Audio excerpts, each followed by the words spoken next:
ନମସ୍କାର ମୁଁ ଚଗୁଲୁ ଆପଣଙ୍କୁ ସ୍ୱାଗତ କରୁଛୁ ଆଜିର ମୁଖ୍ୟ ଖବରକୁ ଚାଲନ୍ତୁ। କନ୍ଧମାଳ ଜିଲ୍ଲା ବାଲିଗୁଡ଼ା ଏନ୍ଏସି ଅଞ୍ଚଳରେ ଜନସ୍ୱାସ୍ଥ୍ୟ ବିଭାଗ ପକ୍ଷରୁ ଜଳ ଯୋଗାଣ କରାଯାଇଛି, କିନ୍ତୁ ବର୍ତ୍ତମାନ କିଛି ଦିନ ହେଲା ଗୋଳିଆ ପାଣି ଆସୁଥିବା ଏହା ବ୍ୟବହାର ହୋଇପାରୁନାହିଁ, ଯାହାଫଳରେ କି ସାହି ବାସିନ୍ଦା ମଧ୍ୟରେ ହୋଇ କୂଅ ଓ ନଳକୂଅ ଉପରେ ଭରସା କରୁଛନ୍ତି।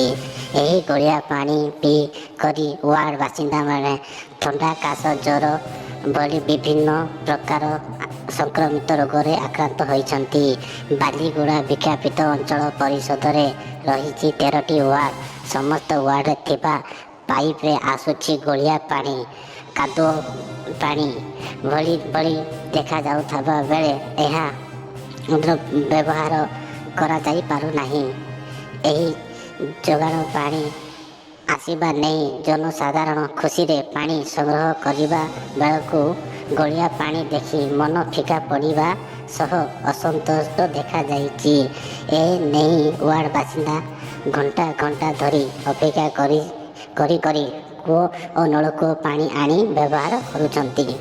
ଗୋଳିଆ ପାଣି ବ୍ୟବହାର କରିବା ଦ୍ୱାରା ପାଚୁକୁଟିଆ ଭଳି ବିଭିନ୍ନ ସଂକ୍ରମିତ ରୋଗ ହେଇ ଆକ୍ରୋଶ ରହିଥିବା କୁହାଯାଉଛି।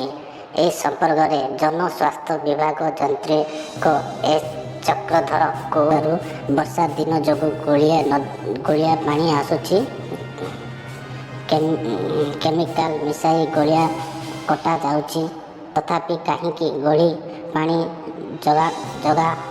ଯୋଗାଣ ହେଉଛି, ଏ ନେଇ ଅନୁଧ୍ୟାନ କରିବା ସହ ଅତି ଶୀଘ୍ର ସଫା ପାଣି ଦେବାକୁ ଆମର ଚେଷ୍ଟା ଜାରି ରହିଛି ବୋଲି ପ୍ରକାଶ କରୁଛନ୍ତି।